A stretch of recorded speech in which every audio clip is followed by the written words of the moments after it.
This is a video about the Norse energies, and I'm doing it in English to potentially reach beyond Scandinavia. And I haven't practiced English for a couple of years, so please bear with me.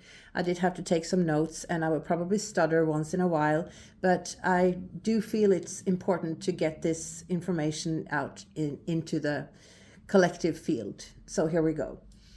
The last few years, the Norse mythology has risen in prominence in the collective field. We can see it in pop culture, in TV shows that portray the tribal communities of the Vikings, and words like fierce, bold, brave, and brutal come to mind. That's not the energies we're going to talk about. I believe we have more than enough of that in the world as it is.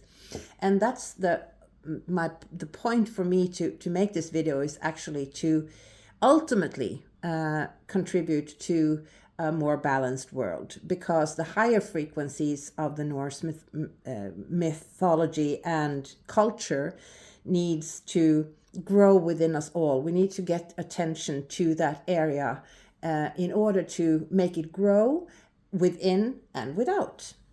So I'm going to try and break it down a little bit. Firstly, we have two types of celestial bodies that I'm going to talk about. First, there are the asteroids. There are quite a few asteroids named after Norse gods and goddesses. We're not going to talk very much about them, but a little bit. And they've been discovered and named throughout the years, throughout the centuries, just like the other asteroids. But we have another very interesting group, and that's the moons around Saturn. They move in retrograde, seen from our perspective, and that means that when Saturn moves retrograde, they move direct, seen from our perspective. By 2006, they had identified 16 moons within the Norse group, and they all have individual names from the Norse mythology. But then something happened, and by 2026, they have found and identified 210. So this kind of reflects why the Norse mythology is growing in our awareness. And I find it very fitting that they are the moons of Saturn, because Saturn has a lot in common with the kind of frequencies that the Nordic people have from their culture. Okay, so what I wanted to say about the energies themselves are that there are some words, some stepping stones that I would like to give as examples of the energies that we need to bring into awareness to balance ourselves and the world, from my opinion anyway.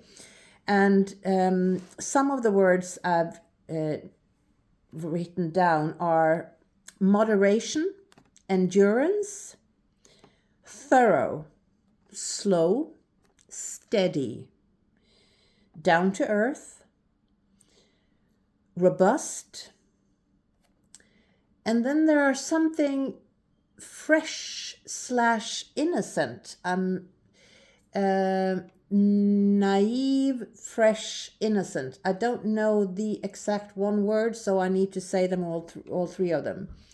And then also stoic, gullible, decent, and moral, and free, steadfast, resilient, and strong. And I also wrote this down: survival skills, closely linked to the natural cycles and elements and seasons, and under harsh conditions at least half of the year. So this is a people, a culture that has learned throughout centuries survival skills at its best, I would say, because we are far north, and also the geography of Norway, because I'm talking specifically about Norway, although the Norse mythology is Scandinavian, but I live in Norway, so that's the facts that I have.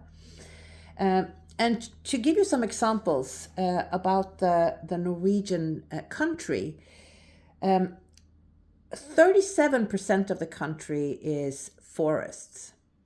60% of Norway is mountains, mountain plateaus, glaciers, and lakes.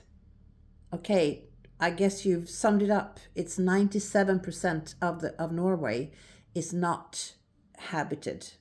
We cannot live in 97% of the country.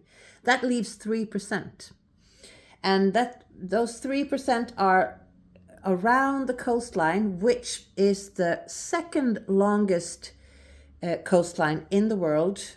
Only Canada is ahead of us. And Canada is the second largest country, while Norway is number 69. So it's a small country with a tiny coastline, which is possible to live on, and to have farmland and houses and roads, and the rest of the country is basically raw nature.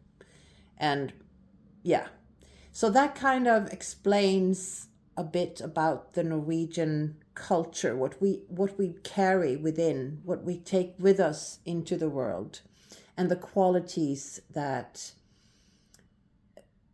the world, and also Norwegians, of course, need more of, because this is also imbalanced within us, of course, because we are a part of the collective. So the energies that I'm kind of wanting to give to you today are the qualities that the world at large has forgotten, and why the chaos is so enormous as it is today. Okay, so 4 goddesses I wanted to mention. They are among the asteroids, and I wanted to mention them because they are extremely prominent as of today. Firstly, Freya. We've all heard of Freya, and she's kind of like the Norse version of Venus. So the poor women who had to carry all the feminine qualities because they didn't give room for more than just a few feminine goddesses, as we know from patriarchy.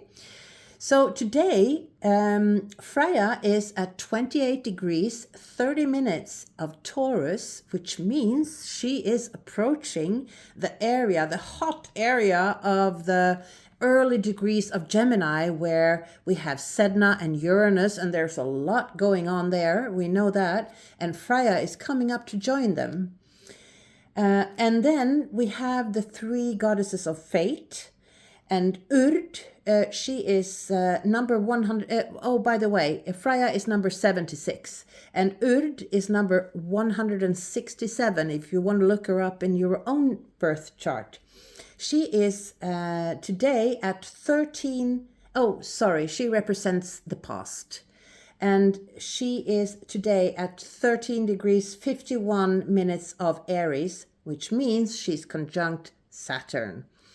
And then we have Vardani. She is number 621, and she represents the here and now. And she is approaching conjunction with the North Node. Today she is at 27 degrees, 33 minutes of Aquarius, and she will go retrograde, so they will meet up a bit later during the year, but in a few months, she's exactly conjunct the North Node. And she is the here and now. So I find that very fitting. And the third one, pointing towards the future of the goddesses of fate, is Skuld. And she has number 1130. And she is now at 12 degrees, 40 minutes of Taurus, which means she is today conjunct Mars. So this is why they are coming up within us. They are conjuncting the huge developments and ascension energies that we are experiencing. And if we know where they are in our chart and we know where they are in transit, we do bring these qualities to the collective. And that's what I believe we need to do with any energies that can help the world forward and up. We need to share with each other.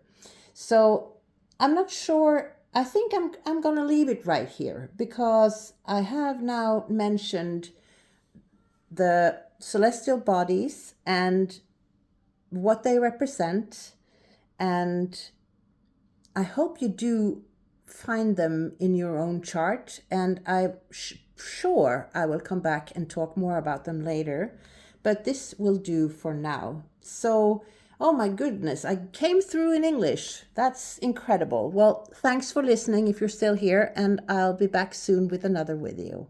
Bye bye.